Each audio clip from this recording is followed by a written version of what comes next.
10 to 15 software people, 6 to 12 million.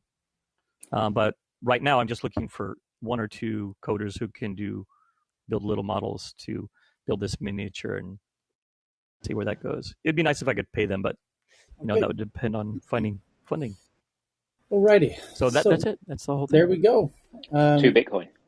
That's a 3 Bitcoin pitch. Yeah, whatever. I don't do Bitcoin, and I don't have any money to invest in Bitcoin. And you got me on a technicality. Whatever, but yeah, something. I mean, all right. So here having we go. a financial person on board would probably help. I have a major we're going into 4 Bitcoins. I love it. Who's and we've confirmed that this can be done. That's Kieran, it's just a matter of doing it. Killian, but you do realize that you're taking everybody's time to listen to your pitch, right? Yeah. Welcome to the world. I'm not sure what your point is. I love it. Cheryl, thank you for reminding me why I love Asia. This is not a company. This is not a company. No, Killian, are you done with your promotion?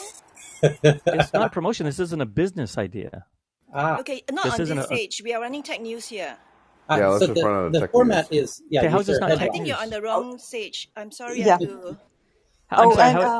Tyler, just... what's the monkeypox according to CDC USA? What's happening with monkeypox? People are getting sorry, it. I don't understand why this isn't tech news. What is tech news then? Tech news are headlines. You can go to the audience and just sit around and listen to you tell us the website, and we read the headline on the website. Is that okay? Like the one pinned at the top of the room. This is tech news, so that's why I'm you can hold on and see how we run this room. Yeah, there's a format. We do it every day for over a year. We've given you 5 minutes or 10 minutes to talk, right? So can you continue now? Okay, so thank you. The monkeypox story pinned at the top of the room. U.S. leads globally in known monkeypox cases. That's what Katerina shared, and that's the Wall Street Journal link at the top of the room.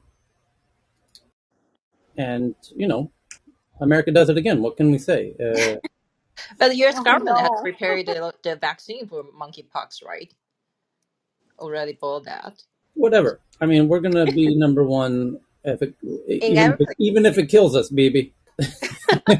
I mean, we tend to we strive to be number one in the most asinine categories, and we're excellent at it. But Katerina, can I ask a question? Because monkeypox, the transmission mechanism is from contact, right? So does vaccine help or not? Because some people say vaccine is not necessary. Well, they started rolling out vaccines, at least also here in New York City, and apparently it's not as simple anymore, and that's why the WHO started started advising about it, because the problem is we are not sure anymore if it's just close skin-to-skin contact. There is also some data pointing that maybe close contact through, fluids like. Oh. Can you hear me? I'm sorry. Yeah. I mean, you mean by droplets, close contact. So there's some data maybe pointing towards that. That's why I think the WHO started rolling out the advice that it's a pandemic, probably. So, let's stay tuned and collect more data, I would say, or get data. But I don't think it's 100% sure anymore. I think I saw also a news last night, that there may be even transmission through towels, for example. If someone is using a towel who have that monkeypox and someone else uses the same towel in the same household, they are suspecting there is something like that. So they're not so sure yet. Okay. Are we ready for the tech news? Yes. By the way, with the air hunt after the air hunt. When John joins, whenever he joins, I would love to ask him how seriously we should be, taking the whole monkeypox thing. Yeah. Okay. Fong, do you have an idea, Fong? Yeah. I already said that monkeypox will be dominant in U.S. U.S. will be leading last Friday. I know a lot of people in my regular room there are treatment available. There are two different treatment, especially the TPOXX antiviral are available. Those are being tested in animal models and quite efficacious. Monkeypox is a DNA type of virus, and it's not mutate very well, so we don't expect any mutations that can evade immunity, especially the new vaccines that we have. The vaccines also can be used as treatment if you got exposure as well as have before the outbreak of the sore, you could take the vaccines, and it does have very high efficacy rate. So yeah, they are available out there. So we already rolling out the vaccines here in California, and 10,000 doses already being distributed and being given. So we're not very concerned. So the main mode of transmission will be direct contact, and 90% is actually of the patients aging 30 and 40, in mid 40, and young male. That is so not too worried. Thank you. Okay. Thank you. So, did we do the air horn? We didn't, did we? No? Here we go. Oh, There it is. Yay. And they're off. And here's your top story today, July 26th, 2022, from Bloomberg. They say they got sources that before it's probed. Never just one. No, because that's day 3 on journalism school. You got to have multiple corroborating sources. So here we go. Before its probe into an alleged insider trading scheme, the SEC started investigating whether Coinbase improperly let Americans trade digital assets.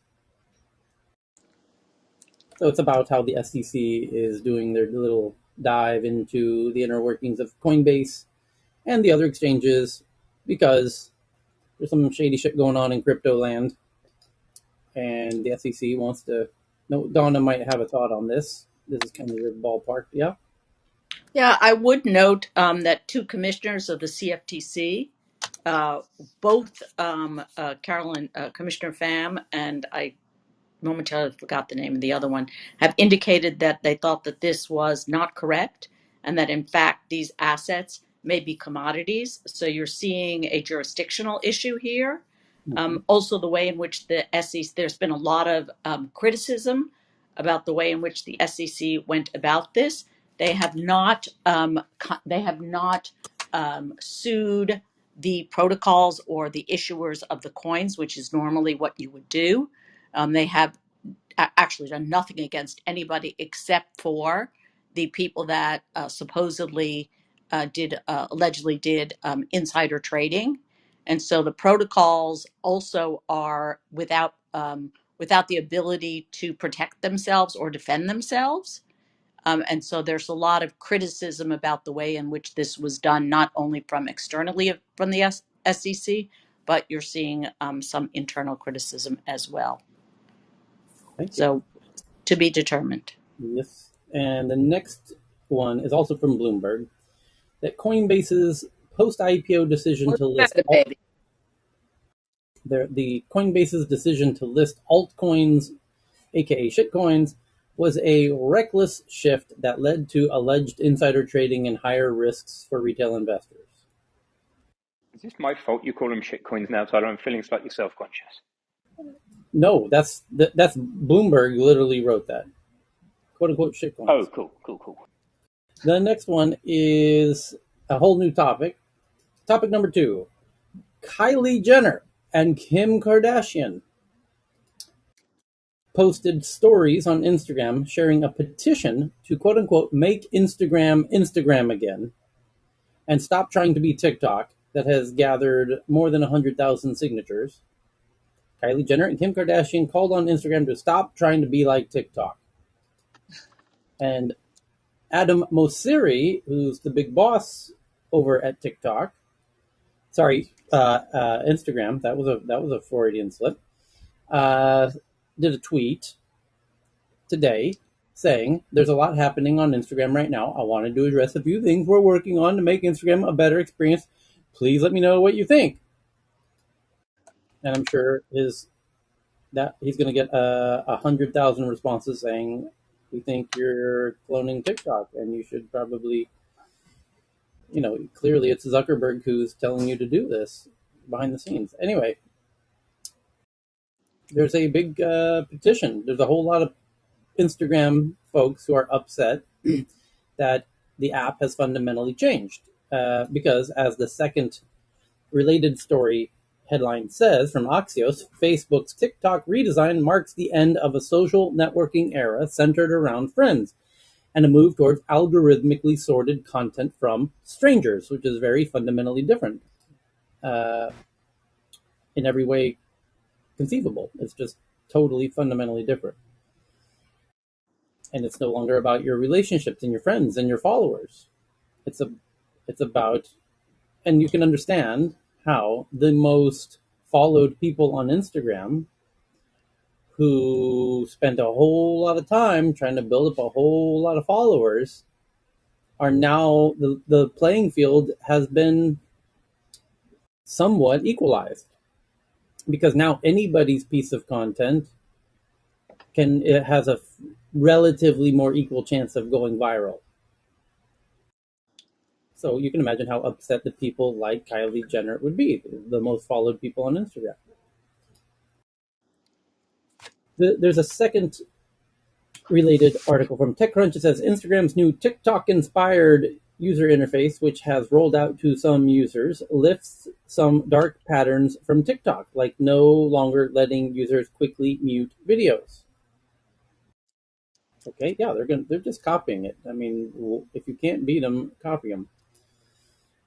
Anyone with a thought on Instagram pivot to being a TikTok clone?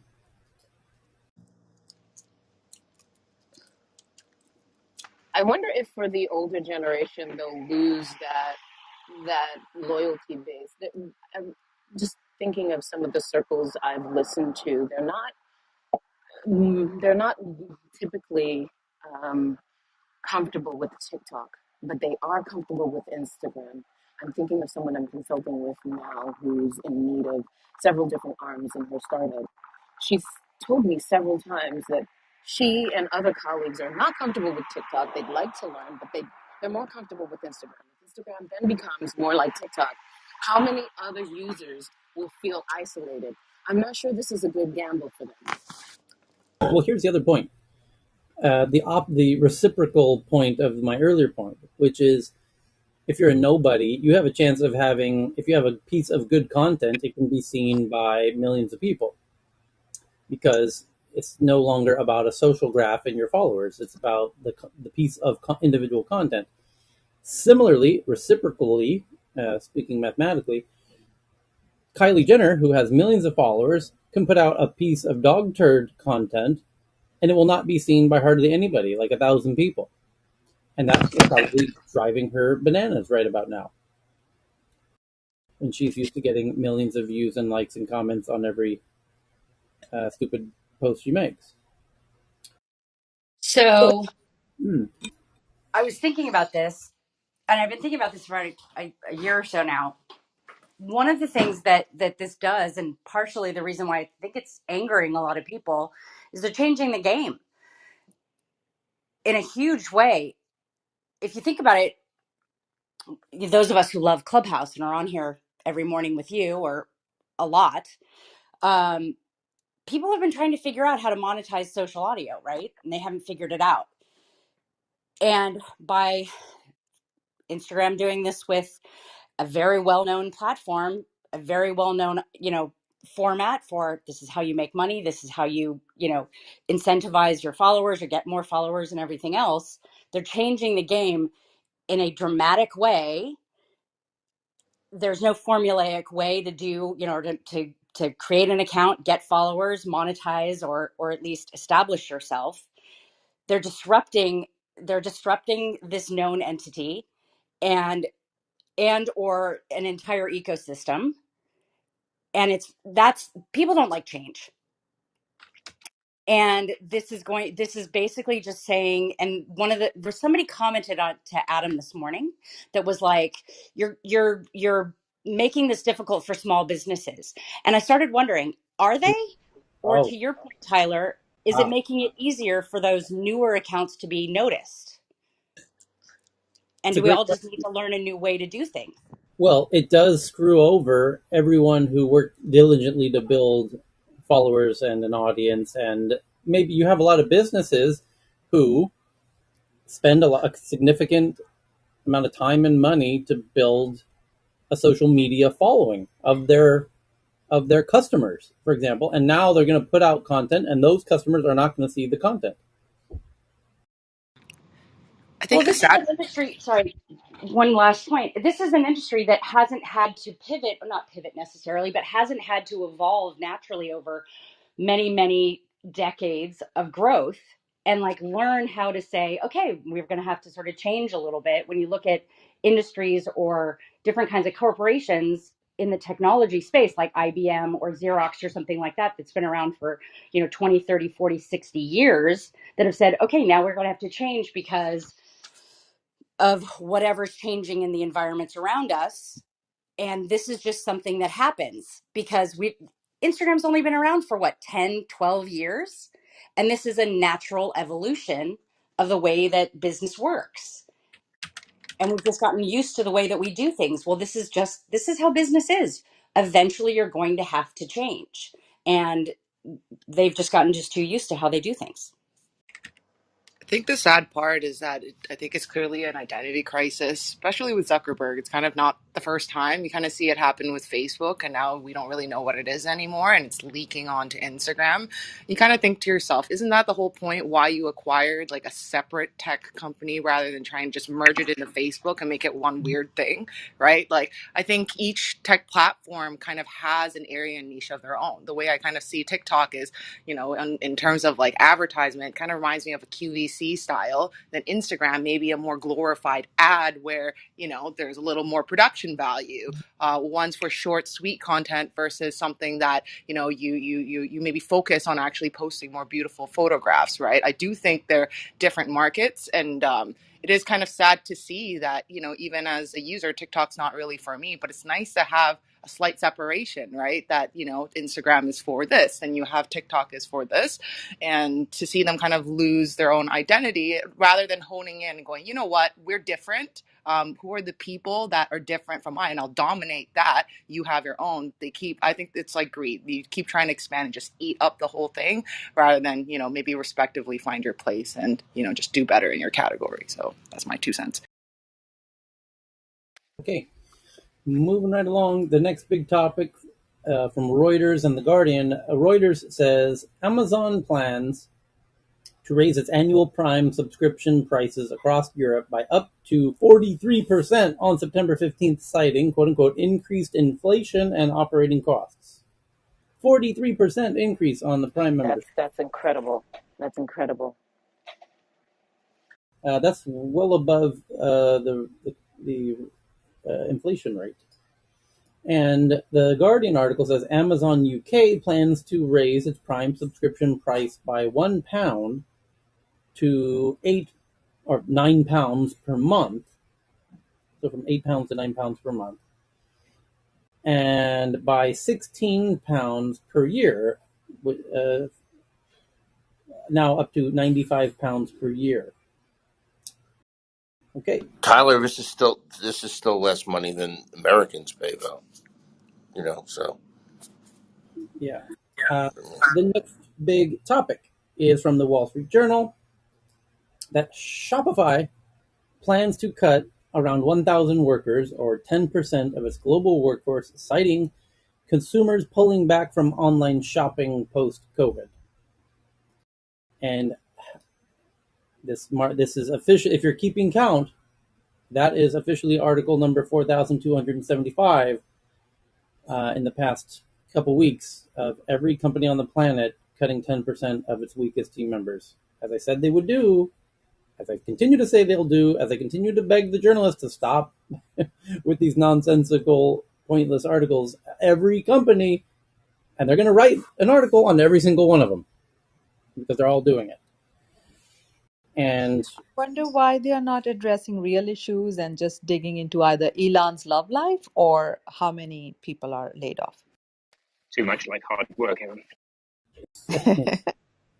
So the next one is about the Helium network of 500,000 crypto mining Wi-Fi hotspots or connectivity hotspots, which has raised $365 million from Andreessen Horowitz and others and generates an estimated $6.5 thousand per month in revenue. So Helium, often cited as one of the best examples of Web3 use case, has received $365 million of investment led by Andreessen Horowitz. Regular folks have also been convinced to spend $250 million buying hotspot nodes in hopes of earning passive income. The results, Helium's total revenue is $6.5 thousand per month. Now, 6.5 thousand a month. You don't mean million a month.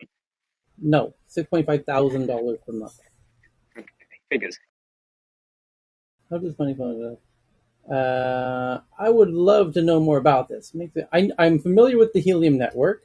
I love the concept of the Helium network, which is the people, what they call it, the people's network. And the idea is that anyone can buy and set up a node on the network. And then there's a really cool map where you can see all of the nodes all over the planet. There are how many of them now? There is another network like this, of course, Tyler. It's called the internet. Yeah, well, the point is that this puts you become a internet service provider essentially. You're one node that connects into a massive sort of mesh network globally, and it's like decentralized because the government would have a harder time coming to you and telling you to shut down your node, and all 400,000 people who all have nodes on the network. That, if, as a perfect example, Burma, for example, or any authoritarian regime, which they take down the internet as a matter of course when shit hits the fan. Well, they would not be able to take down the internet in this example. That's just the first example that comes to mind as to why you would want a decentralized network, connectivity network. So the point is that the people who are the nodes make the money on the network. You get paid when people get the data through your node. So what it could be, I don't know, but I'm tempted to assume that Helium is not at all interested itself in making money right now. It's not trying to make money right now. It's trying to enrich the node creators on their network. And indeed, there's an incredible battle going on globally to set up nodes, because once you become a node in one geography, it makes it harder for other people, or it disincentivizes other people to set up a node next to you. And if you become the node in Manhattan, there's people making thousands of dollars a month on a single node. And there's people who have dozens of nodes making tens of $1,000s a month because they got in early. They bought the hardware to make the node, which is a few $100s. And the demand for that hardware was so intense that the prices of the hardware, which is not owned by Helium, there's several manufacturers of node hardware, the prices were going through the roof on these because there was incredible demand and limited supply. And I believe Helium is in rapid growth phase, where they want growth at all costs. Andreessen Horowitz wants growth at all costs because they want to lock it all down to scale globally to prevent anyone else. They want to get a real big head start on this to provide this decentralized network before anyone else is even privy to what's going on. And in doing, if you're optimizing for speed and for growth, by definition, you're not optimizing for revenue. So it's like WeWork, I think, right, the yes, example is. or even Tyler, Uber. this is a pretty insidious scheme again, though. This is that hardware they use is not any. There's no innovation in the hardware. No, So none the at only all. But reason nor do people they are claim doing they could this, be. Nor do they want they to Although be. that hardware is selling more than Bitcoin, I know a few people who are hustling network hardware and Raspberry Pis and all sorts of edge They computing devices. So it's kind of ridiculous. well, to the point, Helium would prefer, ideally, that the hardware cost nothing. They would prefer that there were 100,000 people making these node hardware devices, then it would drive the price of the hardware down. They're not interested in inflated prices of the hardware. They want everyone to make as many nodes. They're incentivized to have as many nodes as possible in the network, and that is increased by lowering the cost of the nodes hardware. So they're not in a scheme to try and charge more. They're not even selling. Well, actually, at one point they were. You could buy the hardware from Helium directly, even though they don't make the hardware. They just facilitated it. They made it easier for you to find a place to buy it on their website. You can buy it from anywhere. You can go on Alibaba and buy it. So I don't know that there's a real sinister scheme afoot, but there might. There is, though. It's Okay, still just a Ponzi scheme, right? in what It's way? only growing because people have set. It's being sold on a business opportunity. That's the same as when the MLM people come to you with the thing and say, "Don't worry about the product." That's pretty much like any other skin cream. But what's important is the business, and you need to stockpile the Yes. inventory and sell it on to your friends, and that's the real opportunity for each Yes. individual who's just trying to get by and learn sales. And so it's fine. As an insidious growing black box, it just gobbles up social capital and turns it into money for the people who started it. So I think it is insidious in the bigger picture. But specifically, how? So you mean that people are spending money and not making, Yep. but people are making significant money, some, not all, I think on. you'll find people sell it to people they know because what they're trading is their existing social capital. They're saying, I have this thing, you too can make money with it, join me. And you try going to the cold market and looking at it hard and cold against the other alternatives for access, it won't stack up. So there's no hardware innovation. No, there's not. The idea It's is just that another MLM. ideally It's it would it's work off of a it's bottle of water. They don't care that there's no. They want there to be no innovation in the hardware. They want the hardware to be as And that's simple. why it's a bonsai, because the product itself No, doesn't have intrinsic value. it does because people pay for data. They're paying for the. You can do that with you can do that with the most basic router. You set up a paid Yes, hotspot. And people yes, are very familiar with doing that. You probably yes, do it at your resort, or you may give yeah, it free because you're a nice yeah, dude. yes. Well, no, yes, but there are lots The of. basic idea, the basic idea, Go ahead. Go ahead, Nicholas.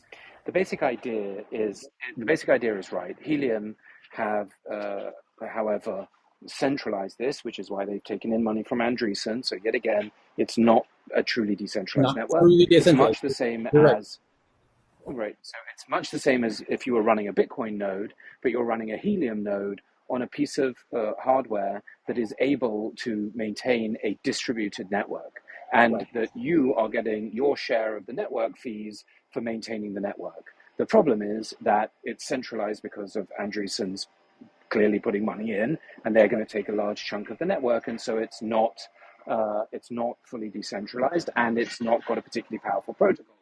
The basic idea, however, is a good idea, but the unit of computing that people should be using is the computing power that they have at home, whether it's a CPU, a GPU, or a mobile phone, or an ARM processor. And the winner in the technology that will be, so you're right, Tyler, in saying that you want to have as much hardware as possible that can run a node.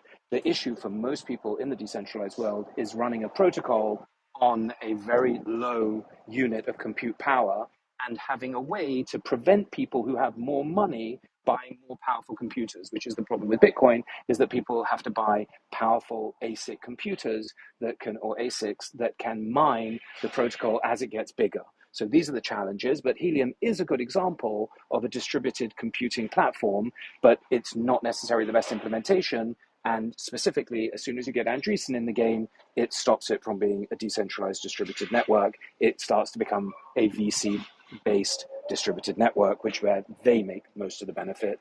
And of course, they should because they put in their money, which again creates securities problems, which we talked about in the back chat earlier. Because as soon as you go and get that capital to build out your network, there is a centralizing force because that money has to go into a company. You know, people who invest money in companies. And as soon as you have a company, you have a centralizing force that is then regulatable as a security. And if you were to do it as a distributed, decentralized network, it would be something different. So here, I'm thinking like to put my hacker hat on here. Now, I'm shocked nobody has bothered to look at this sort of like how Tor networks operate, where you have all your exit nodes, things like that, where people have to connect to. And then look at the security vulnerabilities behind that. So if you're connecting to, say, a Helium network to gather your data, download stuff, doesn't that make it easier for everyone to go and steal your data? It still suffers from the Oracle problem, Tom. I'm on their white paper now. Just go to Helium, look up the white paper, look at the architecture. You can see that as usual with these things, the token network, which is self-referential and might be fine if it had enough computing, which it probably will never get to, is separate from the data that it's routing, and you're not going to be able to protect the network because of the Oracle problem. So the network cannot do what it purports to do. This blockchain cannot manage data on a Wi-Fi network and the token scheme on the same blockchain and I'm remain decentralized. I'm with Just you a on that. really bad way. Right. I'm totally with you that I really don't like the fact that they tokenized the whole scheme. I would prefer that it was a fiat based system, but that to I imagine their response would be is because they're such a global thing. They didn't, they would argue that Their it. honest response is because the people who started it want to Yes, no reap doubt. the rewards, I, which is fine. And I've started lots of companies and wanted to reap the rewards, but the insidiousness is in how the whole system as a black box operates. The same as an MLM, which looks fine from the outside, mom and pops trying to make a living. But if you look at the system as it grows, it's not good. They don't It actually trades have a social. business model to have to give people fiat right now. right, no, the The business. intent, the intention is wonderful, right? Let's have another.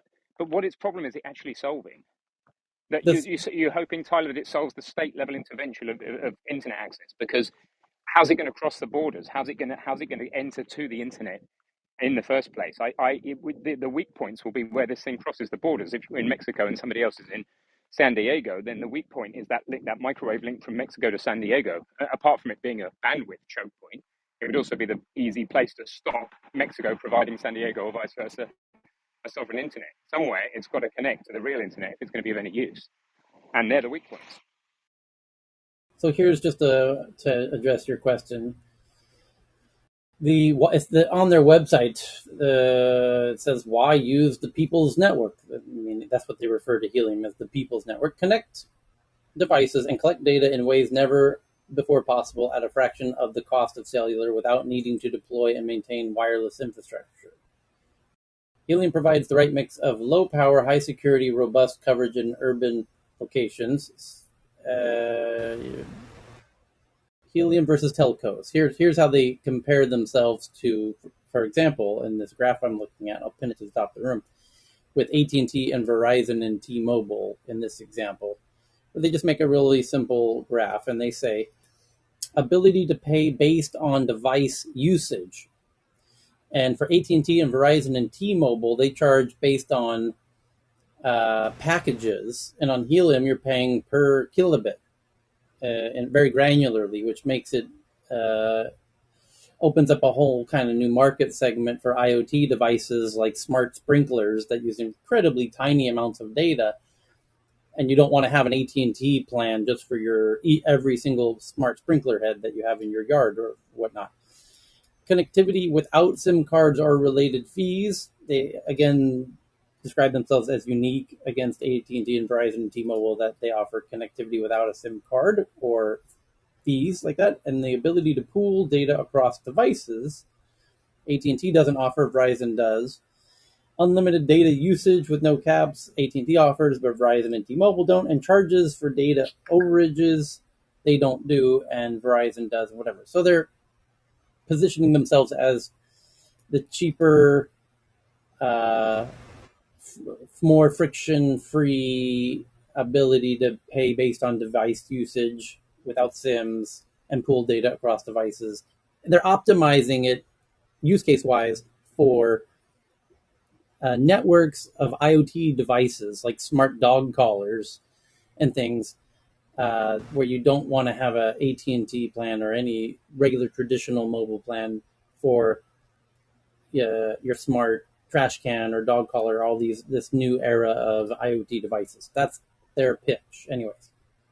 Where they feel they're optimizing the network for that use case, where the traditional carriers aren't really optimized for that use case. I actually want to defend them because I ended up not getting a node, but I investigated this a long time ago. And compared to every other quote utility unquote token that I examined, this one had the most possibility of actually evolving into a real business and rewarding token holders and users in what used to be thought of as the Web3. I'm sorry, I'm on a dog walk. The Web3 WAGMI principle. And they're called that because they have they have over 905,000 nodes on the network, according to their website. And it says now they claim to be the world's largest contiguous wireless network, extremely low. And they appear to be making money. So, and they're relatively new. So That they're, goes back to the headline. Thank you for saying that, because the article, which is by Liron Shapira, claims in the headline that they're only making $6,000 a month. Without really knowing anything, my assumption is that Helium is interested in making their node providers money and not themselves making money. I'm sure whatever inbound, whatever money they're making, they want that to end up in the pockets of the network node providers, because that's how you incentivize more network nodes to. That's their focus. That's their priority, is growing the number of nodes. You grow the number of nodes by paying the people who have those nodes for their data and not trying to enrich yourself at this point. Later on, once the thing's fully at scale, then for sure start withholding whatever percent of earnings, and shift it forever more in your favor as you get locked in. But until such time, You don't need to do that. You don't need to charge any extra. But then they allocated themselves the initial tokens. That's like going public, and that's when they gave themselves already their share of the network. So all you need to do is check out how much of the network tokens went to the founders, and how much Andreessen is going to get of those network tokens from the foundation or from whatever it is, and you'll know exactly what percentage of the network they are taking for getting everybody on board. okay. Well, It's hold on. Even the guy who wrote the article, or a woman, because Laurent can be. I know a woman. Liron is a guy. Okay, so Liron even says on Twitter, this is his main point. Here it is in his tweet. Members of the Reddit community for Helium have been increasingly vocal about seeing poor Helium returns. On average, they spent $400 to $800 to buy a hotspot, which, by the way, in the early days was probably 100 or 200. By the way, there's such very high demand for them. That's why there's this artificially high price on them at the moment, partly due to the supply chain issues. They were expecting to make 100. no, I think they always were about that, Tyler, Okay, because fair enough. I looked into buying one. Not that isn't fair enough. They were expecting to make $100 per month per node, enough to recoup their costs in 4 to 8 months. I'm just doing the math for you, and enjoy passive income. That was on the assumption that the token remained high in terms of the token value. So you need to Correct. look at the value of the token. When the Correct. token goes down by 95%, the Correct. yield falls, which is why it's a Ponzi scheme. Precisely. So it says then their earnings dropped to only $20 a month. Well, even at $20 a month, the thing pays for itself in 20 months. Just a year and a half, less than 2 years. And then it is passive income after that. My point is that that's still a decent anything you could invest in that you could make your money back in less than 2 years and start making passive income on. It's still a pretty good fucking deal. Yeah, a So Ponzi scheme is different. A Ponzi scheme is where, in order for you to make money, you have to exit the deal and leave the next guy with holding the bag. okay, my my point is that and that's per node. So there's nothing to stop you if you're making $20 per node per month. You could scale that. If you could leverage that, even based on interest rates or whatever, go set up, I don't know, 1,000 nodes. This And is the reason why Andreessen put in $350 million, right? The whole idea is Andreessen puts in $350 million. You get to set up a lot more nodes and you get a lot more traffic that goes over the network. And you start, like Fran says, you start to get more action. And that action is the network fees. And you start to share that amongst more people. The problem is they've only got 9,000 nodes on the network, and therefore there's not a lot of transactions happening, which is why there's only $6,000 of money being made currently. And so you need to have the two flywheels working together, the number of nodes and the amount of business going over the network. Correct. Exactly right. It's also worth making the distinction between a pyramid and a Ponzi scheme. I incorrectly used the term Ponzi, so thanks, Dr. Fran, for the tap there. It's more like a pyramid scheme because it's still... Yes and no. But see, the problem, I mean, do I think it's a very clean business model? Of course not. But it is a business model based on network effects. And those, those are sort of tried and true. And I'm going to say that helium has been wildly affected by all the other crypto scammers. I think helium itself may not be, and again, I'm not close enough to know if it really is scamming or not, but In the helium beginning, may, hardware sellers were making a lot of money. In the beginning, I was well, approached by a lot of these Wi-Fi router people to try to put our protocol onto a Wi-Fi router in order to get them to sell more Wi-Fi 6 routers, or yeah, routers, I should say. okay, that's a whole different story. But the helium token, I think, has been affected by all the other shit that's happened in the crypto and NFT market that has soured people and caused everything to crash. And, sometimes when everything crashes, the good goes down with the bad. And my jury's out on helium. I So mean, the it's out. fundamental problem here that makes it clearly a problem is the Oracle problem, which no one gets. I just wish everyone would spend 5 minutes just looking it up.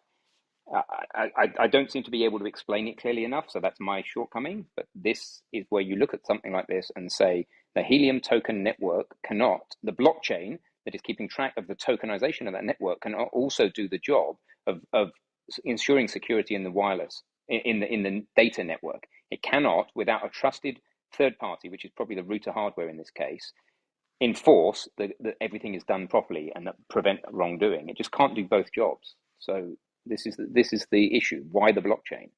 Great to try and make a decentralized network, maybe. Although you could argue that anybody is free to start an ISP business and to route the internet however they like.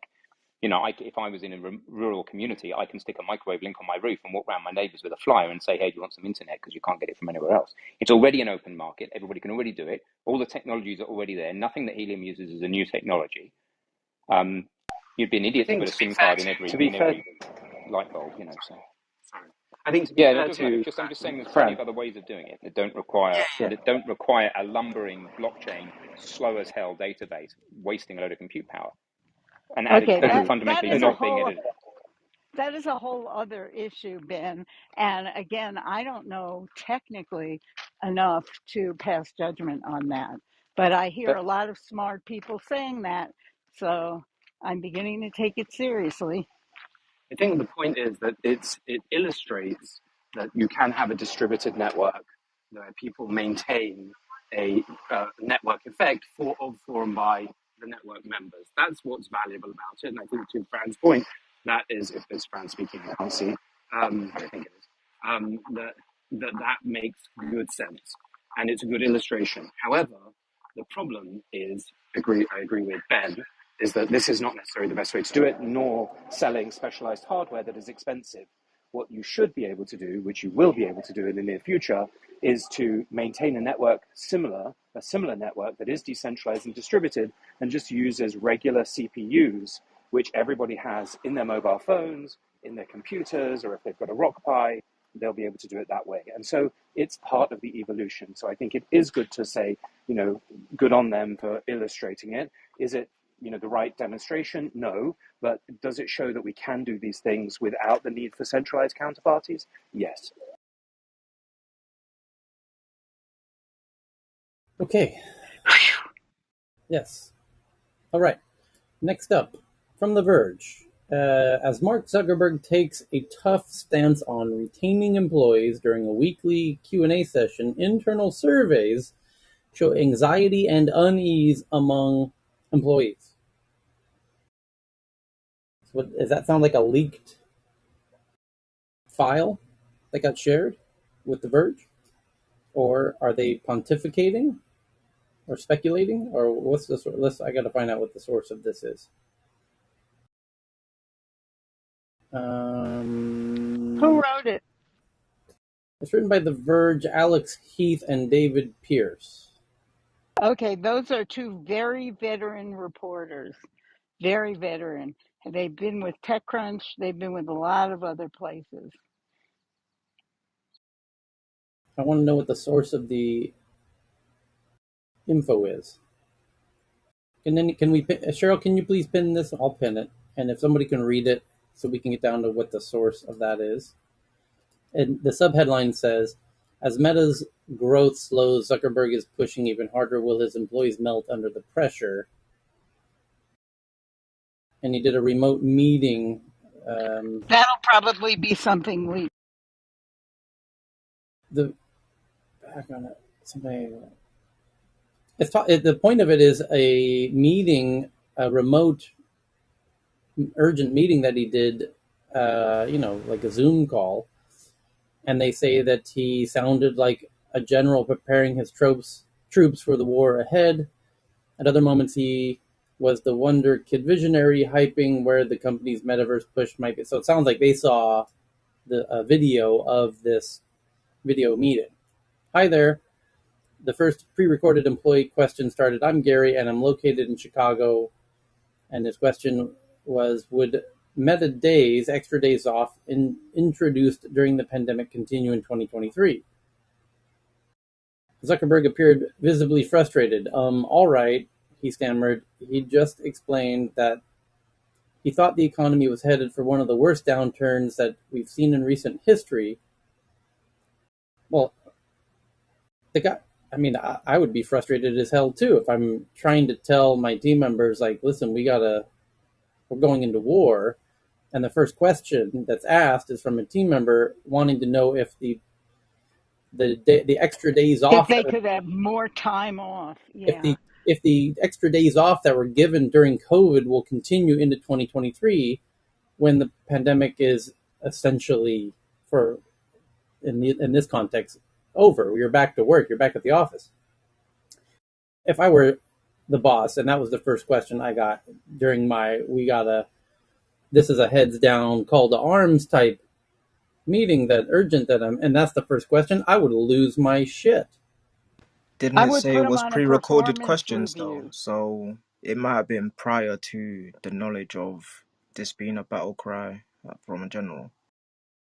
But this is the kind of thing where you're like, it makes sense that what he sent out, what was it, a week or two ago, where he was like, some of you probably shouldn't have been hired or shouldn't be working here. It's like, read the room, people. Like, this is your job, and jobs are places where you work, not where I owe you something. Right, and then he says, that talks about how he said there are probably a bunch of people at the company who shouldn't be here. It sounds like the guy asking that question shouldn't be there. But anyway, it sounds like The Verge watched. The gist I'm getting is that they watched this video, and then based on the video that they saw, the meeting, they say the headline is Zuck turns up the heat, and will his team melt under the pressure? Yeah, the weak ones will. The ones who shouldn't be there will. There'll be a whole bunch of people who are going to stick with it. The whole company isn't going to resign, and some people are going to stay, some people are going to go. The question is, what percent? What percent are going to resign because they're not in it to win it? They're on to the next thing. And some might be losing faith in Facebook because Facebook isn't in a prime position to change the world and pave a new, exciting, vision of society. That's where my new question comes in, which is who's going to win the talent acquisition war, which is getting all the right people to work, right? Because prior it was just a great haul in of people that could possibly do the jobs. Now it's we need the right people, and we need to, lean up and yeah, just go for gold, basically. Anyway, yeah, Facebook's in a tough spot. They built themselves up to be this massive thing. TikTok comes along with a better mousetrap. They are pivoting as only they are can not. I mean, they're not the only ones who can do, but they have a track record of doing that. And who knows how it's going to play out with their metaverse plans and social commerce plans. It's not. I don't envy the difficult situation that Zuck finds himself in July 2022, because you have team members, really intelligent, capable team members. Here's a fundamental reality that no journalist has articulated yet, which is tech is at a spot right now where you have a Cambrian explosion of crazy cool shit going on with quantum computers and genomics and Web3. Web3 by itself is a massive new area, which is almost on scale with Web 2 and Web 1. But Web 3 is one color of a very large rainbow of amazing new game-changing technologies that are on the horizon, like quantum, like genomics, like robotics, automation, etc. Now, every one of those is going to fundamentally change the world in ways that we have trouble even accurately predicting. So, really, really creative, brilliant people are going to want to be part of changing the world in those ways. And it's very difficult for any one company to keep that lightning in a bottle when there's so much cool shit going on all over the place. And the really smart people are going to want to go be part of those really cool world-changing efforts. And Facebook is not in a great position. They're in a great position to try and do one of them, like Metaverse, which is another one. The Metaverse itself is kind of its own color in that rainbow of amazing, crazy shit that could change the world as we know it. And they are picking the Metaverse, and they did a little bit of Web3. But anyway, I don't envy that, because you've got brain-computer interfaces coming and all this stuff. It's just going to be really, really, really difficult in a way that we've never seen before to maintain the really brilliant people in one big company. It's going to be very difficult. And Zuck, for the first time, is really feeling that. And so he's understandably, correctly nervous. He should be. All big companies should be. So that's what's going on. It's not the fault. By the way, I say all of that, and the point that the journalists are not accurately articulating is they want to paint this as a Facebook hit piece, as if Facebook is doing something wrong and Zuck's doing something wrong and whatever. No, all companies are in the same situation in this regard. This is not in any way unique to Facebook. Even Tesla is suffering from this. So that's what's going on. This is just the new, bizarre, new reality of 10 new Cambrian explosions going on simultaneously for intelligent people to, figure out what they want to, what projects they want to focus on for the next 5-10 years.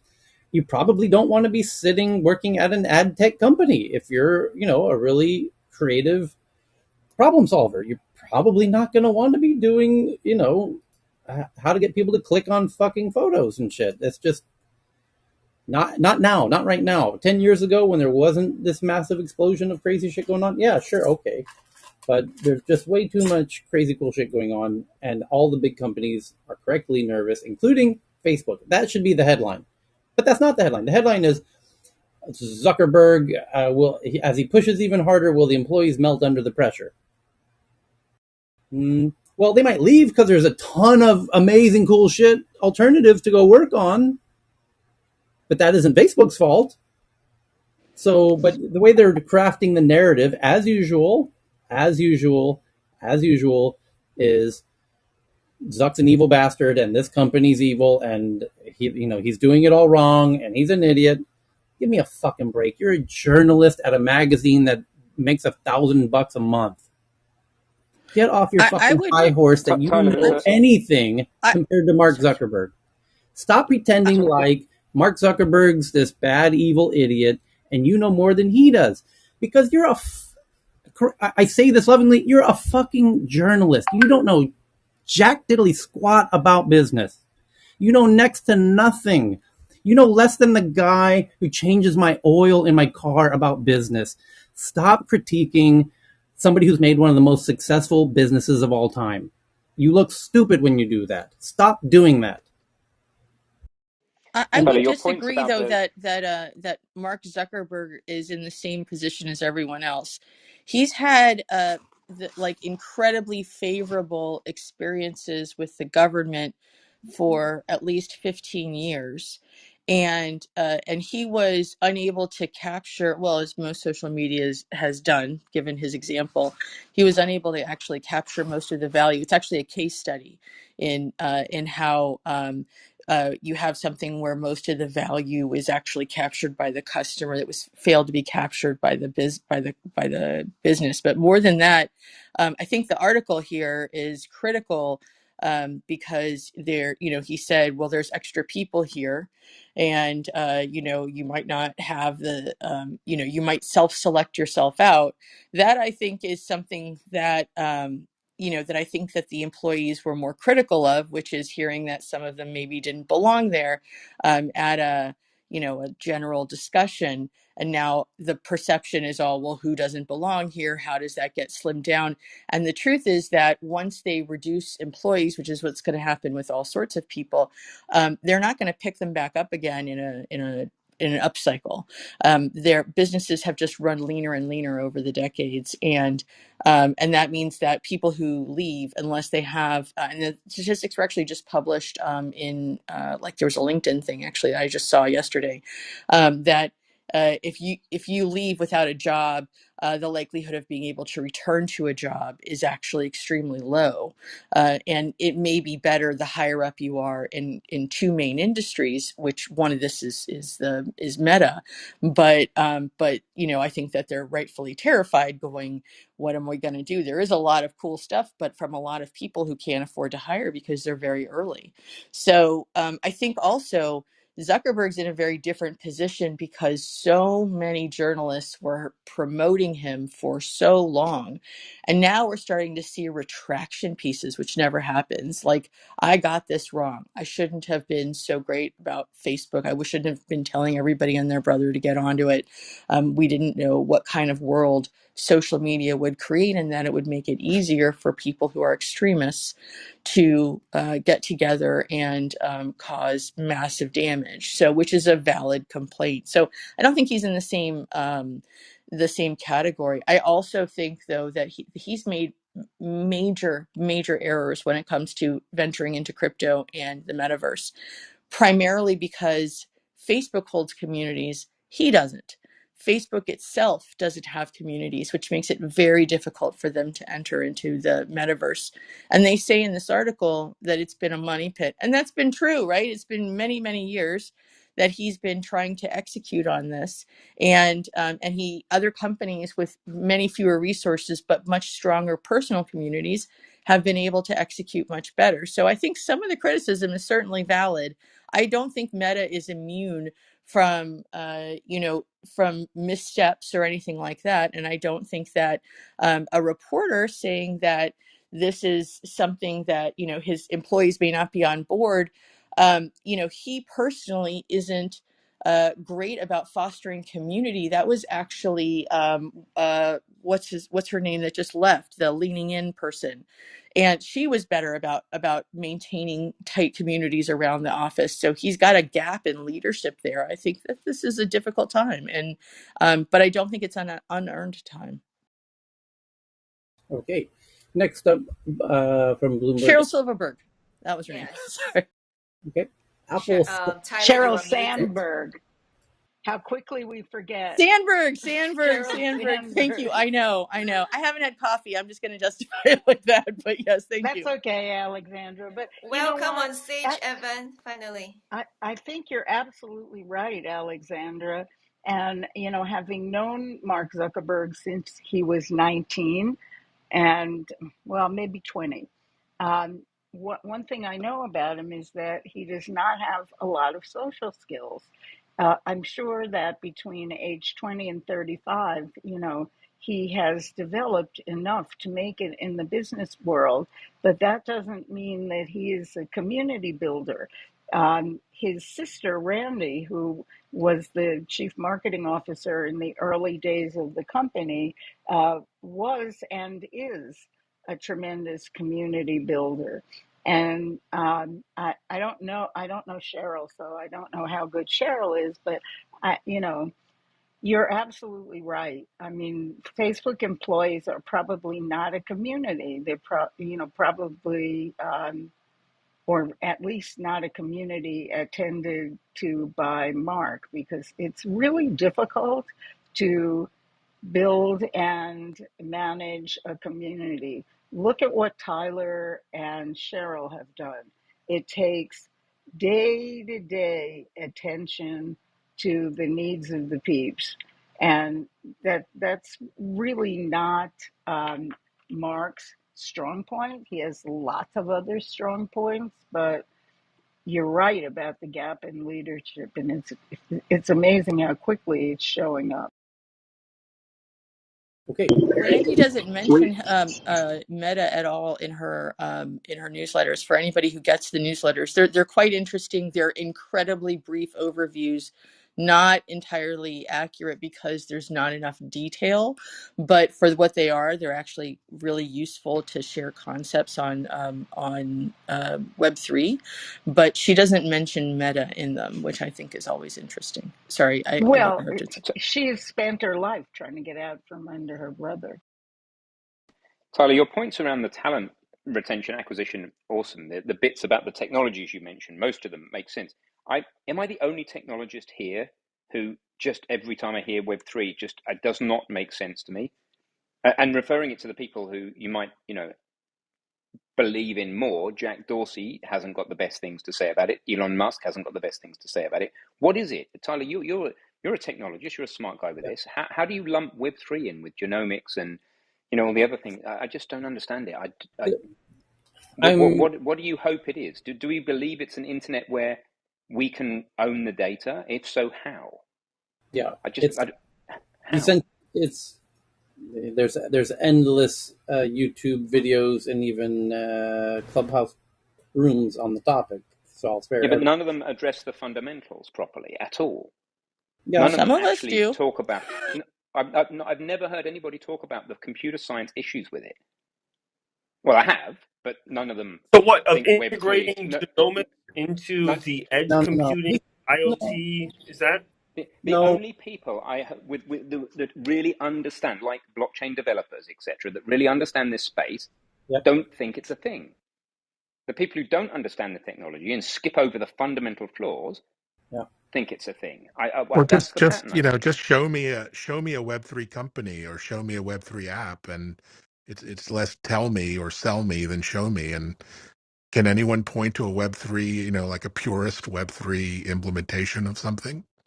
Sure, there's a lot out there. So And Web3 one, fundamentally no, is Alexander, wait, stop. One. You said there's a lot out there. Give us one Web3 app that has I any can give you actual one. utility. Give me one. Alexander, do you want to give one? Just give one. I'll go to it and look, and I'll tell you what's wrong with it in 30 seconds. And then I'll tell you the process I used in the next Ooh, room, which is in 30 40 minutes. seconds. That sounds like quite the And then Oh, our challenge. critical thinking room, I'll that explain sounds what's like wrong. some Ben, serious geek power I Ben, have trip. Ben, never heard Ben, you anybody what you who want to understands say it. is name what are you Ben? Do you not include Bitcoin as part of Web3? Because do you want to say name one Yeah, other than Bitcoin? well, all Bitcoin does is track Bitcoin transactions. All it promises to do is I tell you that the specifically, history of I Bitcoin specifically transactions is mentioned correct. an application. Like I'm not being facetious. Actually, I'm curious. Is No, there a exactly. pure Web3 application that has some utility or value? Well, let's see Uh, what. But both Alexandra and Amy were going to give us one. Let's hear it. I'd like to go look at it. There's actually a couple of them straight out of the gate that are coming through on the DeFi No, side. we need one that's active now. I don't care what's One coming that's because it's active not now coming. is Argent in connection with Uniswap. Argent. Okay, let me go look at it. I'll come back Argent and is a I'll. decentralized application that runs on a smart contract that Okay. allows you to connect into Uniswap and do decentralized And this has trades, got swaps. real world utility today. So what it does is it helps Yeah. you Yeah. buy, earn, and stake on Ethereum. No, that is not a real world thing. This is a Ponzi Well, scheme about actually, earning. time out a second. Whoa. Oh That's a my sweeping goodness. general. Okay, Alex, I'll leave you with this one. No, Look, I'm look, not. this I is mean, not. This is not it's really hard to argue with buying, somebody earning, who's and I know. just staking. very. I'm done. And I'm a But huge buying, Ben earning. fan. I will say, I'm going to say, like, I'm a big fan of I'm Ben's a in big fan of general. Alexandra, Ben this I too. But just want one example. in this, One, not I'm going to tell you, where the OpenSea utility. is What? actually a OpenSea. baseline Web3. It Okay. combines a Web2 application with blockchain. Right now, So it OpenSea does is it. It somewhere where does. Jack It does. Dorsey That's can what it sell a does. It tweet for allows tens you of to millions. interact on the internet to create blockchain transactions. What Web3 is just doing is combining Web2 OpenSea is and not built on blockchain. Web3, Alexandra. It's a HTML web app, and what it No, lets you no, no, do no. is It sell connect. sell a It tweet for tens connects. of No, millions, and it then is leave a it with somebody who site can't that get rid of it for dollars. it is a site that connects Show me an blockchain and application. internet and uses both. There's Well, most of the sites right Alex, now are I've in this just space. Alex, I'm what you're not sure looking what you for, want. I know, I just get, one example of but Web3 doing Ben, one something second, useful in the Ben, world. 1 second. That I'm that gonna is play like something baby useful. It's Tyler for a providing a moment. living for people. That's So very useful. That's Yeah, so if you were fundamentally the the core person who bought, utility of anything. If we could provide a living for somebody correct. and it goes how away much and did Jack people are Dorsey's poorer, first tweet? How much did Jack Dorsey's first that tweet doesn't sell have for? anything to do with it. Your Yes, it does have a valuation, Let lot to go do of the with it. banana. yeah. The the sell of the thing you've just sent me to is that you can earn and stake on a thing. That's not a real world useful thing. That's Wait a a second. Whoa. so. Can you give me Rewind. Do you something wait a second. that is Argent is a Ah, software but Ben, wallet I think I that's smart. figured out. I figured out the conundrum because your the key word in your phrase is real world, and I think what makes a Web3 philosopher would say web the metaverse in by design isn't the real world as you and I would define it. It's well, a separate. we're in the metaverse now. If you like, I we're know, on but Clubhouse here's having my a very point: different experience. is Web3 enables non-real world connections, commerce outside of the quote unquote terrestrial real world, base reality, physical, geographic, Tyler, time and space. Tyler, The I really metaverse, mean real world benefits Ty- rather than I real know, Tyler, world. I Yeah. know, but what I mean is all of the benefits that will come from Web3 will be exclusive to the online metaverse world, which is not, by definition, depending on how you define it, the, No, Tyler, could most I? of the it real is world. Tyler, just could going I? to be related to things Ty, regarding identity what's up, Oh, aspects dude. Alex? and Tyler, financial could I? aspects. Things It's a that Tyler, way. are It's a in the waste. It's a waste. metaverse It's are really a not hey waste of are not Tyler, time. going to Just fundamentally be Web3. You will use a wallet as your portal, which is what they are, yeah. and then you will end up, they're not designed to be Web3. There may it's Tyler, be kind. in aspects where you have both a metaverse and a physical connection, but that's a very separate thing. The actual thing is mostly going to be, and we're going to see it in this, and we will continue to see it, things that have financial aspects. We already see a bunch of these different sites in terms of the way that Walmart is using their blockchain, by the way, and the way that there's a whole private enterprise banking system that's being done where you're able to mix and match particular, not, you're not actually going and selecting, but essentially transactions are being broken apart into partly blockchain and using a node system for the identity and fraud piece, and then using federated internet for the part that is better run on a database, because a lot of these transactions are more complex. It probably isn't the room to debate the existence of Web3. I acknowledge this. And so I am not going to go further in this other than to say that other than this area, I think that the people who are discussing this stuff are amazing Can people. I encourage It's people just to Tyler, in read this the particular field, Tyler, we disagree. let's Tyler, just read the Wikipedia could article I, at the top of the page, all right? That's the world's consensus on Web3. But can I just ask people? I didn't write any of that. Can I just ask people to read it? It but takes then like who 5 wrote the minutes. Web3 Wikipedia? I want to know. Everybody will firstly work out how Wikipedia works, and then that'll answer that question. Then read the article, and then if you Tyler, don't, it's just embarrassing, to be could I, honest. It Tyler, could I really is. pose another perspective, which I've I been think very, you're going to I've been get?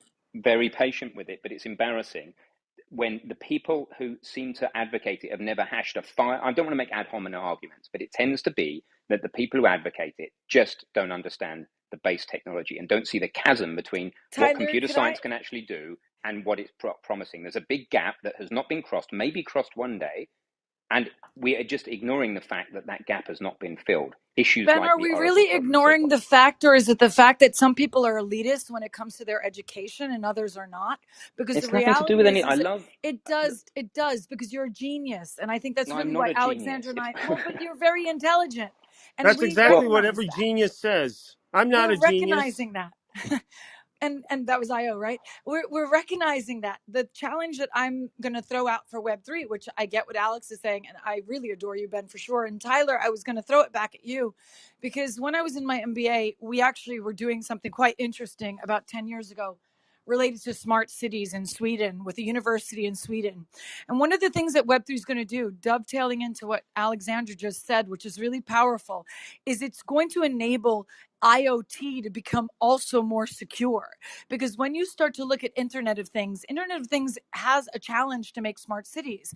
This is one of the things that we figured out in our MBA with the team that went to Sweden.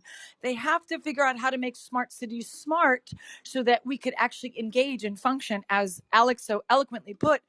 We have to look at what it takes to live, and we're not living like, I think there's a lot of mixing in of some topics here because of the fact that, the world isn't going to end tomorrow, so we're not going to be without food tomorrow, we're not going to be without water or electric tomorrow. So let's not kind of bring that doom and gloom scenario so forward. Okay, in the reality of where we live in this present moment of now, there is a transition of technology that's happening. Clearly, we're seeing it in large big tech companies where they really don't know what to do with themselves right now, let alone Meta. Let's just say it for a lot of them. But when we start looking at the Internet of Things with your Siri and your Alexa, that's the beginning steps of where Web3 is going to connect, because it's decentralizing the strong foothold of these centralized big tech oh, organizations Amy, that please, run our how's lives. 18,000 centralized tokens decentralizing anything? What are you talking about with tokens? I have no clue right now. There's like That has 18,000 nothing to do with what tokens I out just said. there.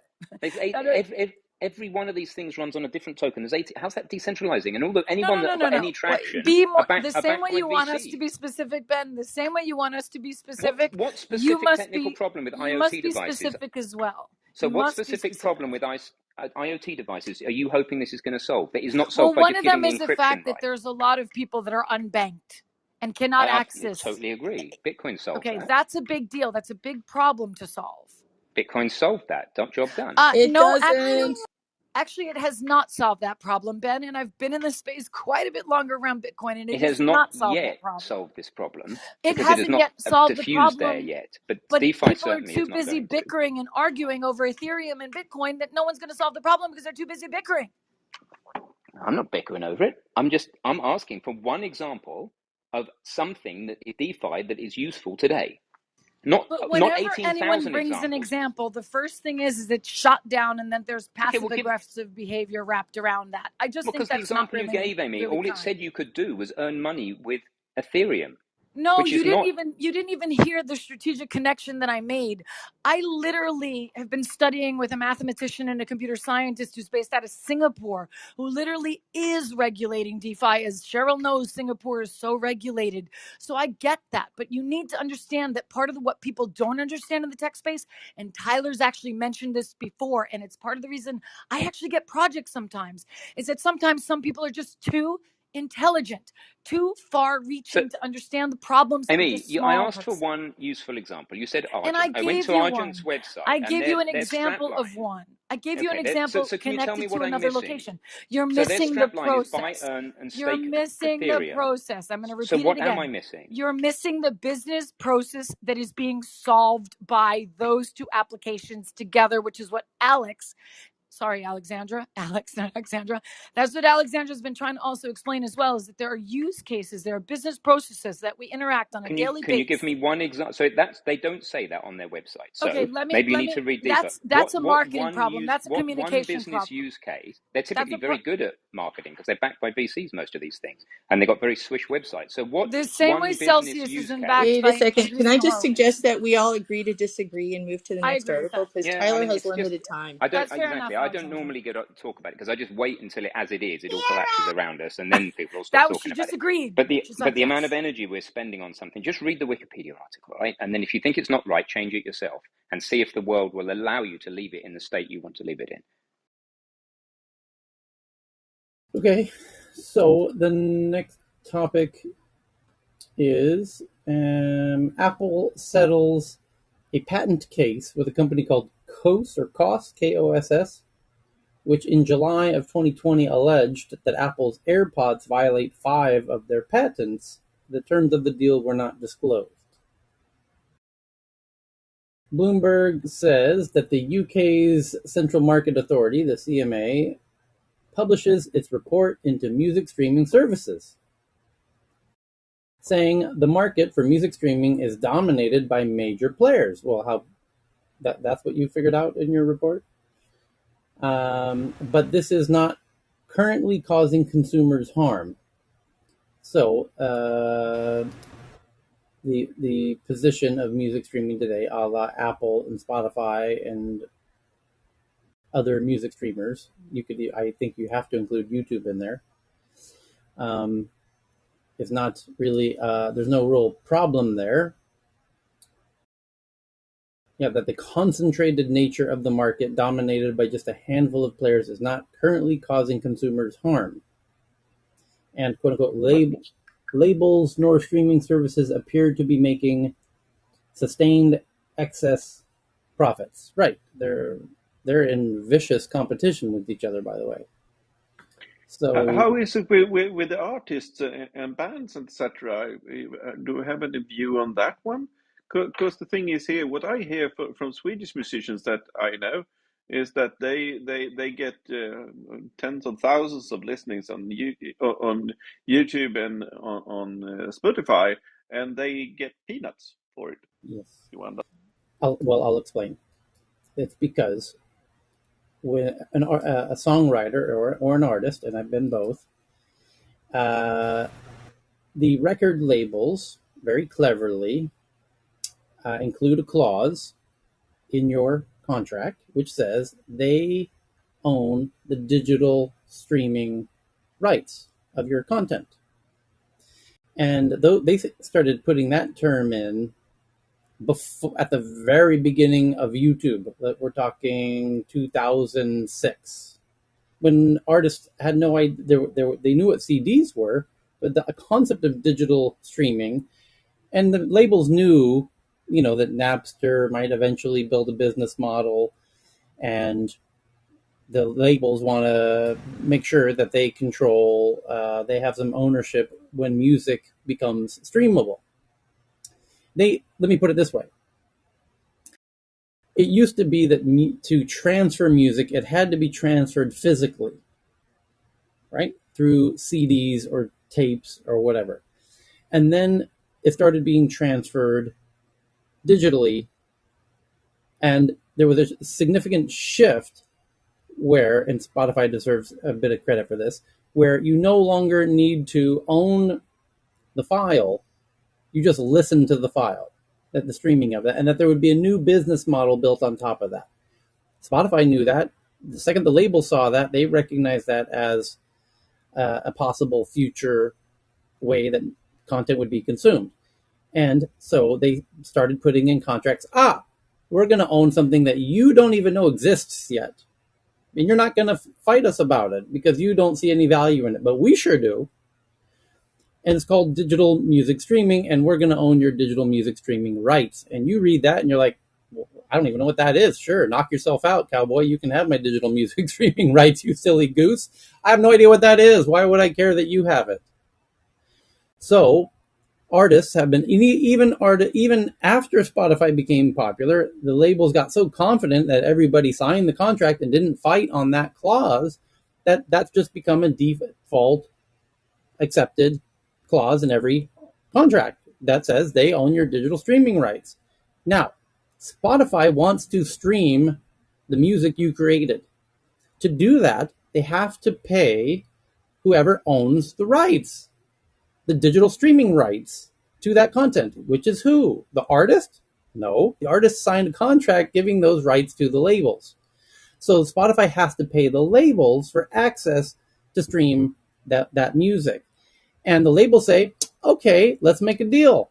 You can stream our entire catalog of Universal Music Group's content or Warner Brothers Music Group content, but you have to give us equity in Spotify, which is what they did.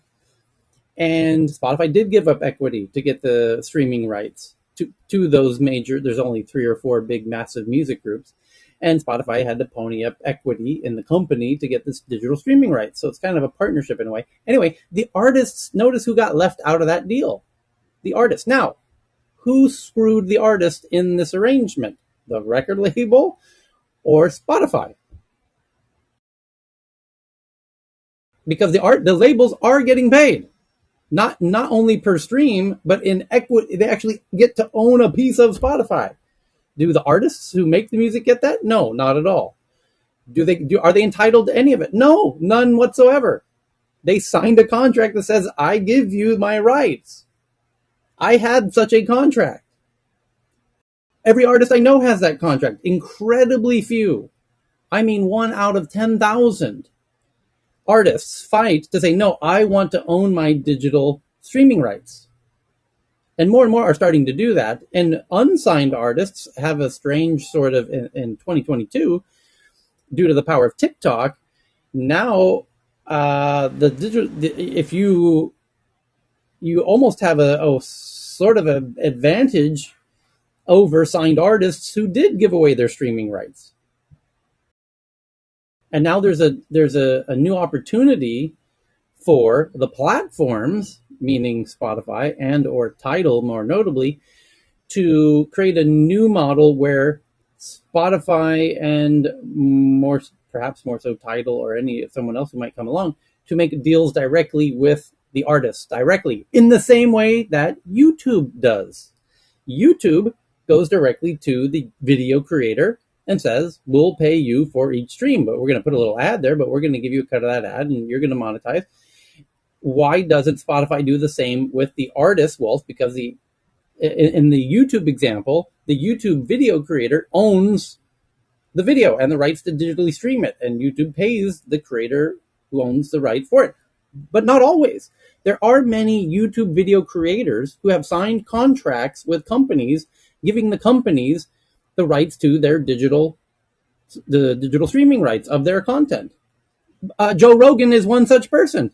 Joe Rogan sold his rights to Spotify.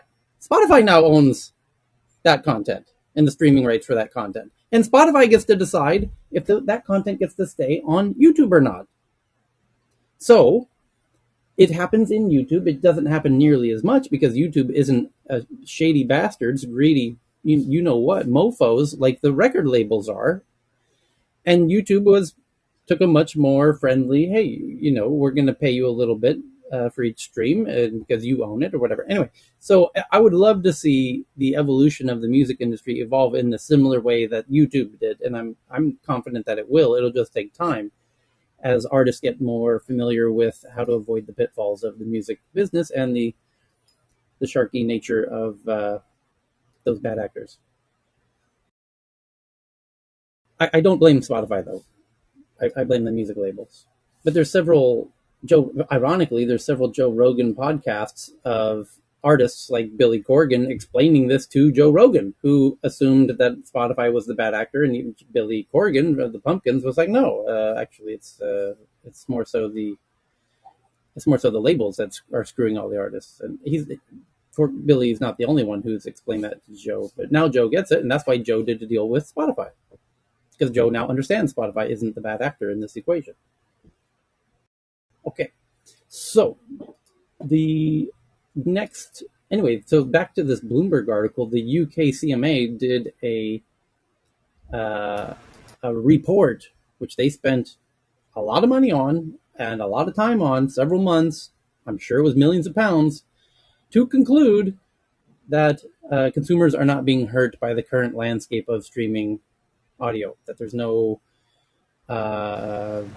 cabal going on. In fact, it's exactly the opposite. The fight between Spotify and Apple is as vicious as any two companies in tech. The holy cow are those two tough with each other.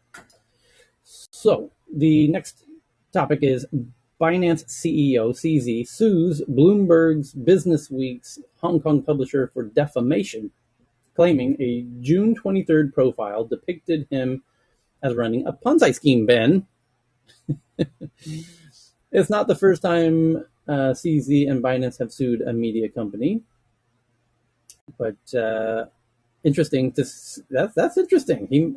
If that goes to court, how that could play out. See, now new listeners aren't quite sure whether that's Ben because I'm the one who runs the Ponzi schemes around here, or Ben, my earlier point. I'll leave that to the listeners. I know which one's more fun. I just like the idea that somebody's pushing back after being portrayed as creating a Ponzi scheme. And I think in a weird way, in the same way that you kind of self-corrected and said, oh, it's not a Ponzi scheme, it's a pyramid scheme, I think CZ is going to catch them on that technicality. He's going to be like, here's what a Ponzi scheme is. They called me a Ponzi scheme.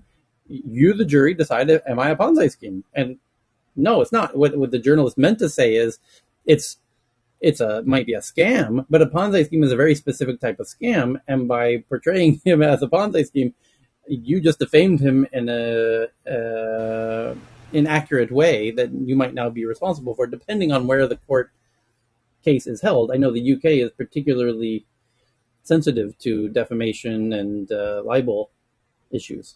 So anyway, depends where the court case happens, I imagine.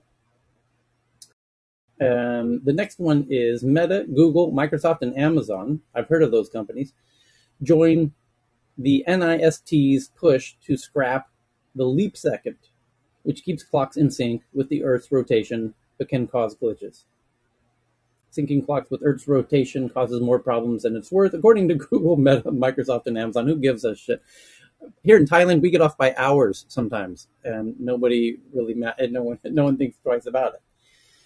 The Amazon's purchase of One Medical is likely cheaper than unionization would be, and could be used as a tool to fight against unionization of employees. That's an interesting hot take I had not considered. Next up from the Wall Street Journal, says they have sources that the U.S. House lawmakers delayed a tentative July 27th vote on a bipartisan bill to curb potential risks posed by stablecoins until at least September 2022. So they're kicking the can down the road 2 months on the issue of stablecoins. Okay. Lawyers in the Celsius bankruptcy are examining Tether's recovery. Who cares? Alibaba plans to apply for a primary Hong Kong listing. Okay, that's cool. And then the Washington Post has a piece about the Iran-Israel cyber war, which has disrupted critical infrastructure and civilian life in both countries, has grown increasingly public in the past 2 years. Yeah, those two countries don't really get along. And indeed, it makes sense that they would attack each other with cyber stuff. And we've read interesting articles related to that topic here over in the past, shutting down of gas stations in Iran and whatnot, and then outing a whole bunch of closeted folks in Israel through a LGBTQ dating app, I recall, in a escalating tit for tat of cyber war between Iran and Israel. Okay. Oh, they give another example in April 2020 attempt to breach Israel's water and sewage infrastructure.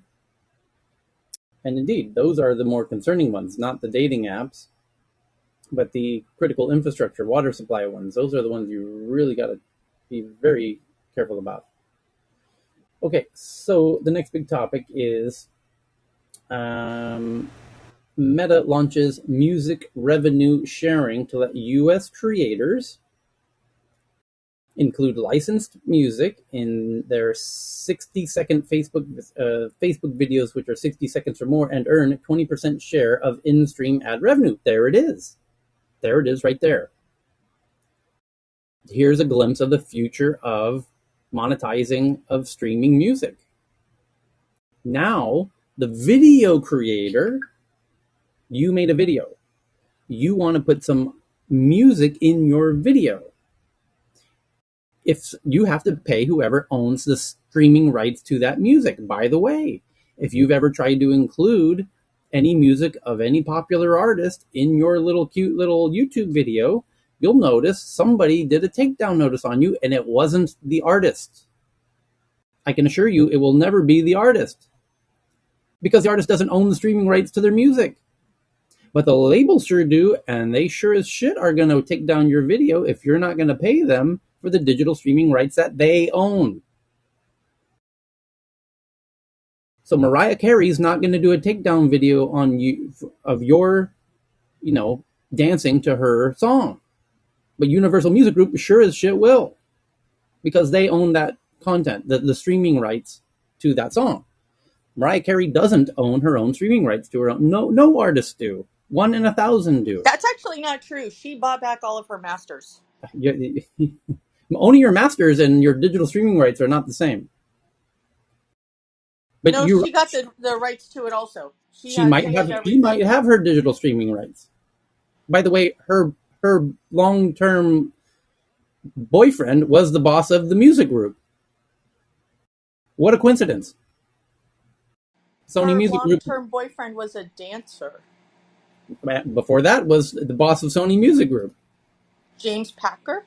No, Tony. Oh, no, the guy Tommy she was Mottola. married to first. Yeah, the Tommy guy she was married to Mottola. first. Tommy Mottola. That's who it was. Tommy Mottola. That's right, yeah. What a coincidence.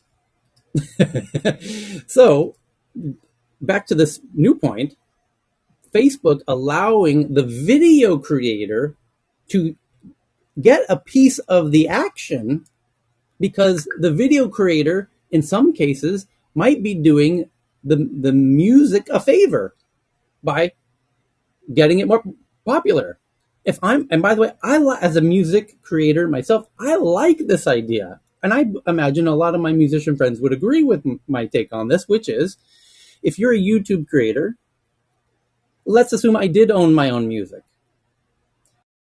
in a perfect world and the streaming rights to my own music. And you, as a video creator, want to use my music. I put it up in some kind of database to allow people who want to use my music to use it. I would incentivize video creators to use my music by giving them a cut, 20, 30, 40, 50% of the earnings of that streaming. I want more people to stream my music. I want you to make money from streaming my music. So, hey Tyler. Yes. How does it work exactly on TikTok, where you have all this music being used by creators and just ad hoc, off the cuff, without licensing? In China, the ByteDance had to do a massive deal for the in a similar way that Spotify did. In China, it all gets very, very weird, and I'm not going to pretend to know how that works in China. It's a weird deal. It's a really weird deal. The music rights in China, the CCP cracked down on the one company that owned all streaming of all music. It got very weird. That was last year, but you can do again, you could be in the U.S. using music videos. I know. It gets very weird without takedown notices I got you. And by the way, it's short little, and I'm sure the shortness of the videos has something to do with it. You can bet your your little bottom on that. The length of the sample is relevant for sure. But at the end of the day, the rights holders, aka the record labels in most cases, are greedy bastards. And as long as they're getting their beak wet, and generally, if TikTok can find a way, for example, you often hear the same 20 audio clips over and over and over and over in TikTok, right? I imagine I would love to see the agreement between TikTok and the music streaming holder rights about how You they I benefit. just Google it, Yeah. they acquired company Musically, Yes. and I guess Musically licensed all those music rights. And when Is they acquired Musically, I guess they now inherited the rights to play that music. So musically But it wasn't the case like that for a while though, right? I think for a while TikTok was just like, "Yo, this is the Wild West. We don't care." So I think that was what precipitated that purchase or acquisition. Musically ByteDance. Musically was a Chinese social media service headquartered in Shanghai with offices in Santa Monica, which is where a lot of the labels are, which is where I'm from. The first prototype was released in 2014, and ByteDance acquired it, and Musically had already previously acquired all the rights. It's weird. Like I said, I'm sure that rabbit hole gets very strange. I really don't know the details on that one. Anyway, what I do like is figuring out how to make the music business more like the YouTube content creator business model, where you've got hundreds of thousands of people making decent money when their videos get played. I would love to see musicians in a similar situation. Um, anyway, and I imagine it will. I imagine it will get there. One comment though is people might ask, or it might come up, why would we want more people participating in music? I think because the amount of creativity or innovation in a system is proportional to not even its size, but it's like n factorial. And I believe it's Steve Jurvetson gave a talk about this, that as you add an extra participant in a network, the network doesn't become exponentially larger. You now have to make reconnections with everyone else who already existed in the network. And that kind of growth is approximately a double exponential. So, for creativity, for human expression, the more people we can get participating in what maybe it could be called the information economy, I think the better for human experience, expression, and just overall, it's a good thing for everybody. But Eric, isn't it an X squared growth? But anyway, talk about that offline. Alibaba's United States business to business arm, which has been hit by staff departures in its New York office, has slashed its target of signing up 1 million small and medium sized businesses, SMBs. They slashed their target from 1 million to 2,000.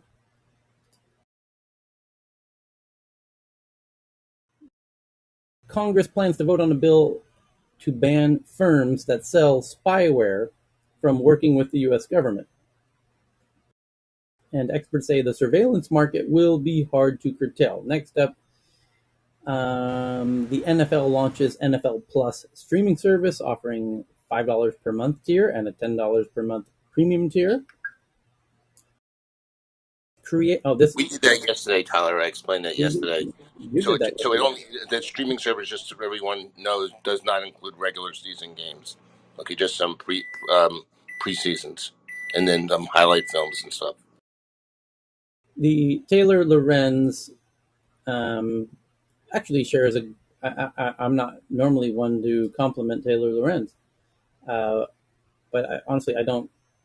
I'm more focused on the output, and in this case, I like the output, so I'm going to praise it. It's a really interesting point that creators are forming groups on chat apps like Discord and Geneva and Telegram, which they say offer a more intimate community experience than social networks. This is a really interesting point I had not previously considered, which is you're seeing the kind of bifurcation of where social media, which Facebook is kind of the poster child of, and Instagram, are now being torn apart because there are new apps that are far more engaging on a social level, like Clubhouse, like Discord, like Telegram, and whatnot. And then you've got TikTok, which is not social at all. It's just meme. It's a meme machine. It's a meme generator. It's pure entertainment based on knowledge of the crowd. So Facebook has to choose which way to go because they're being outclassed in both directions. On one side, if you're looking at viral content, TikTok has a way superior mousetrap, and if you're talking about actual socialness, Discord and Telegram and Clubhouse run circles around Facebook. So there you go. You, It's a great you point. you also yeah, you also have the platforms like Substack and Patreon, Yes. and the Patreon network in Sweden is growing quite large, because it's a closed circuit of people that doesn't get filtered at all, as we can see so far in Sweden at least. And yeah, so I see I see the autumn of the social networks and these parts, and Telegram, WhatsApp, and the other ones might actually take a part in this. You wonder. Okay, next from Bloomberg, a trial of someone named Ahmad Abu Amo, once a rising star on Twitter, is underway. He is charged with spying for Saudi Arabia, outing dissidents who faced torture. Outing dissidents who likely faced torture. Wow, that's heavy. Internal That document. sounded a little bit like that fornication. Excuse me, for an occasion. The way you read it the first time and the second time sounded quite different. Outing dissidents who likely face torture. Internal documents from 2017 show Roblox's plans for expanding into China. Well, yeah, that was back in the good old days of 2017. Censorship compliance, which is an obvious table stakes for doing business in China, expecting to be hacked and copied by partners like Tencent and more. Yeah, exactly right. Well, at least they didn't have uh, delusions about doing business in China. They knew they were going to be hacked and copied by Tencent, and they knew they were going to have to comply with China's whims.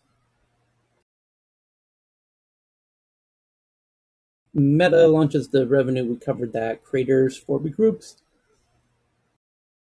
We covered that. We covered everything. We did it. We covered all of it. I have to end it there today without the tweets because I have a ridiculous early wake up call tomorrow for reasons I won't divulge. But we will do a double duty on the tweets tomorrow. So thank you, everybody. Hold on. Let me see whether Ben has a room now. Ben, you Okay. have a room now? Open your Yep. mic. So, season 2, episode 2 of the Sustainability Theories series. This time, it's about critical thinking. So this is how to think in Ben, a self-sovereign way. Ben, So that'll be name fun. one benefit of critical thinking. Just one. Just You might not die when you need to make an important no, decision and you that haven't got real. somebody else to ask. I want a real world example. Ben. Maybe you will not get dementia so early. Okay, there you go. There's one. All And right. just to shout out to Vera